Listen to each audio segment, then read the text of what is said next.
Salut les amis, c'est Acronyme. Et bien aujourd'hui nous allons parler du terme framework. Nous allons éplucher ce terme et savoir qu'est-ce qu'un framework. C'est quoi en réalité un framework? Eh bien un framework, de la version du nom en anglais, en traduction française, signifie cadre de travail. À partir de cette traduction en français, nous pouvons d'ores et déjà comprendre le concept qui se cache derrière le terme de manière assez banale. Un framework de développement est donc, en petit 1, un ensemble cohérent de composants.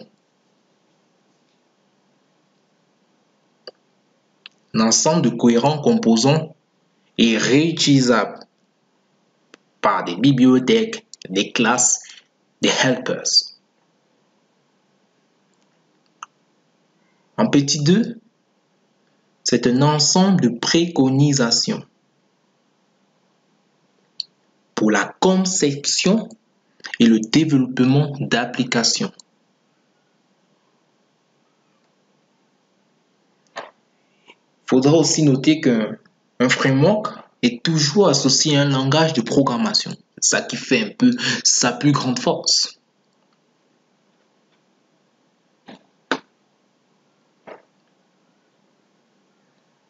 Alors, comme je disais, un framework est toujours associé à un langage de programmation que nous connaissons, bien sûr, au moins un. Maintenant, nous allons voir la typologie de framework. La typologie de framework, en fait, se base sur le fait que tous les frameworks ne répondent pas aux mêmes besoins. Et aussi que plusieurs frameworks peuvent être utilisés conjointement dans certaines conditions, situations. On trouve plusieurs frameworks. Je vais en citer quelques-uns. Avec, comme je vous l'ai dit, les langages de programmation associés.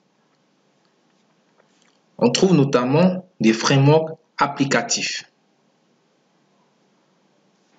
Par exemple, j'ai bien dit des frameworks applicatifs. Par exemple, les frameworks d'application web. Petit a, les frameworks d'application web. En fait, comme framework d'application web, en petit a, nous allons trouver le Django pour le Python. C'est un framework basé sur le langage de programmation Python. Le Ruby on Rails, basé sur le Ruby. Symfony ou encore Catalyst.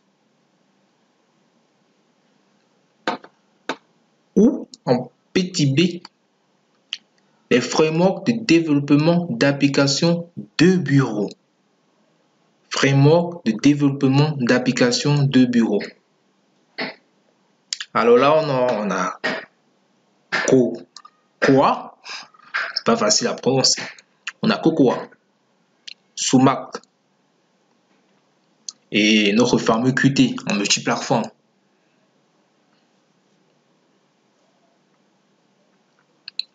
On trouve généralement des frameworks répondant de manière spécifique à certaines problématiques de développement. Comme nous pouvons en citer aussi des frameworks de login.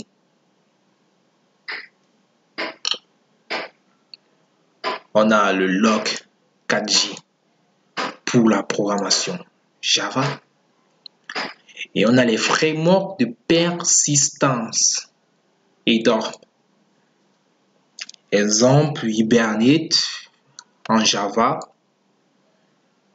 SQL, Alchemy en Python, Propel en PHP. À partir de là, nous constatons véritablement l'importance d'un langage de programmation dans un framework. Donc en fait, il faut vraiment un langage de programmation. Les frameworks de présentation de contenu web. On a les Bootstrap et Foundation. Alors vous allez me dire, pourquoi utilise-t-on un framework? Pourquoi utilise-t-on un framework? Puisqu'on a y a nos langages de programmation qui sont déjà créés, qu'on les utilise, et bien, alors pourquoi on utilise encore des frameworks? En fait, pour la petite histoire, les frameworks de développement ont de multiples avantages et sont l'une des évolutions les plus importantes des pratiques et conception et développement informatique de ces 20 dernières années.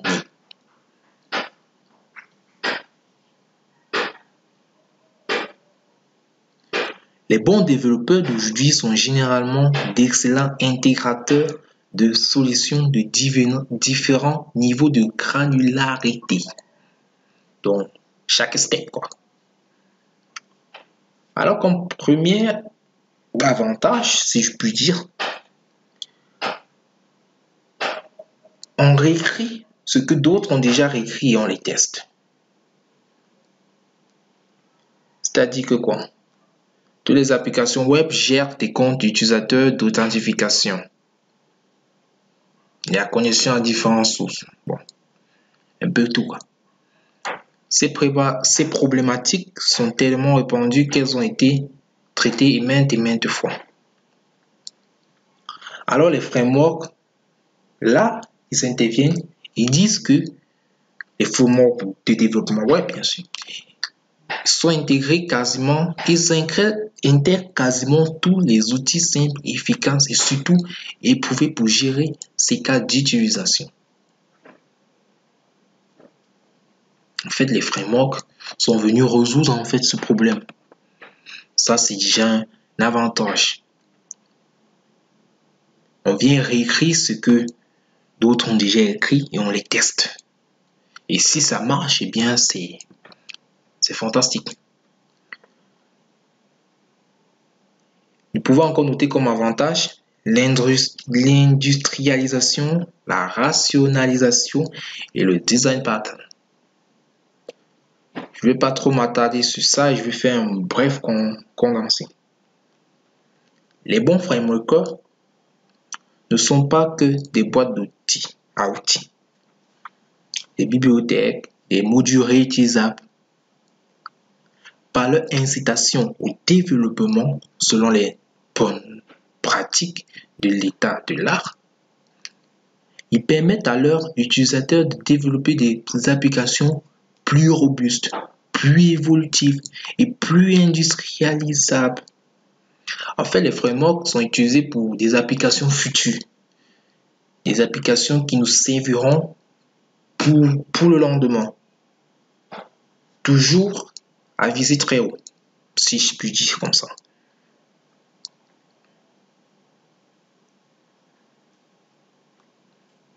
Comme je disais, en notre troisième avantage, les frameworks sont l'évolution. Un framework, c'est l'évolution. Pour gérer la mise en page de votre site web, vous avez décidé de tout faire à main.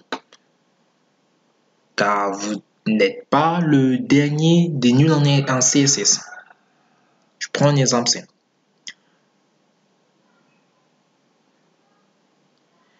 Dommage, dans 3 ans, c'est l'époque du responsive design, le Bootstrap. Si vous avez utilisé, comme exemple toujours, un framework front-end CSS JavaScript. Votre site serait devenu quasi automatiquement quand les éditeurs du framework ont introduit cette fonctionnalité. Et aussi, vous aurez des mises à jour en quantité.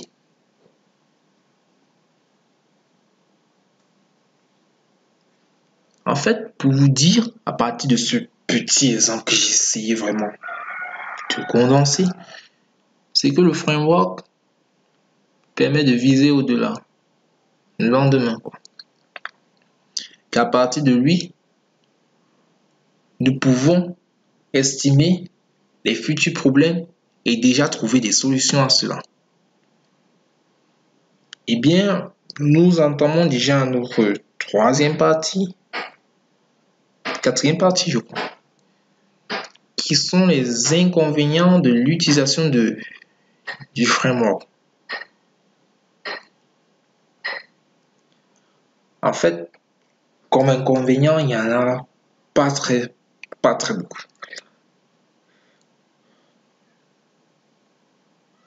Car l'inconvénient n'est pas en fait le terme approprié. Mais il existe en tout cas quelques points de vigilance à observer lorsqu'il est question d'adopter un framework, notamment dans un contexte d'entreprise.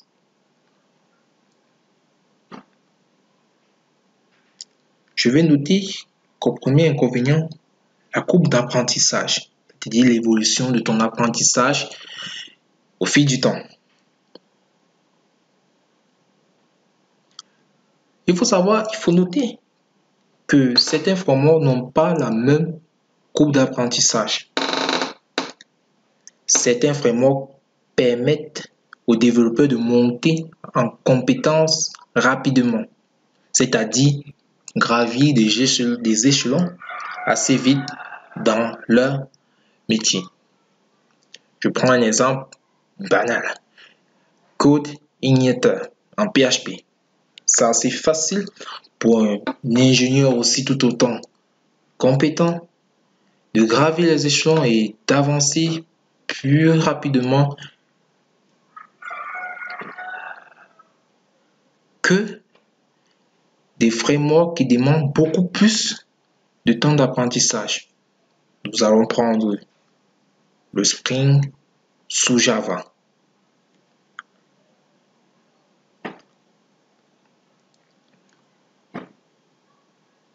En fait, le véritable problème du framework, c'est au niveau des entreprises, des systèmes d'information.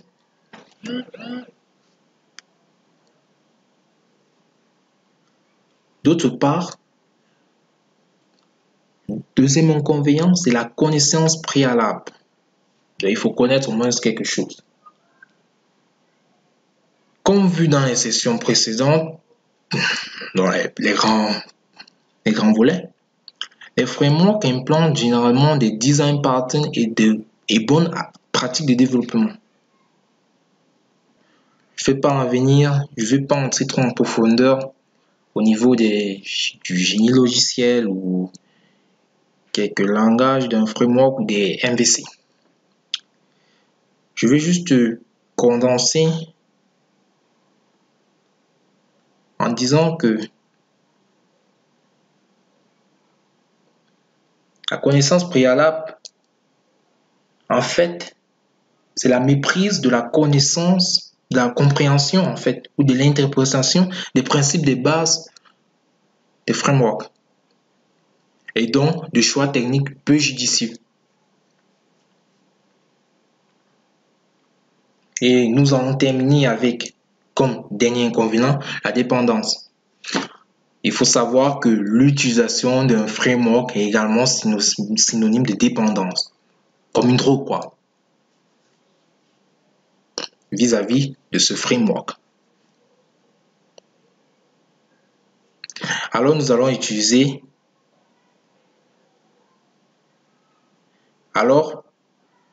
pour remédier à cela, il faudra utiliser ce qu'on appelle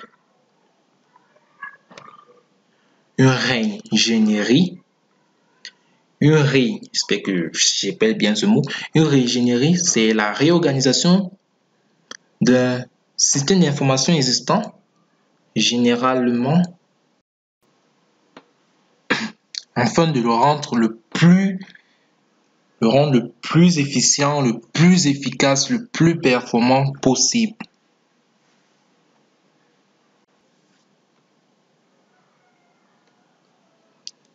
Et c'est cette réingénierie qui est plus coûteuse et très lourde.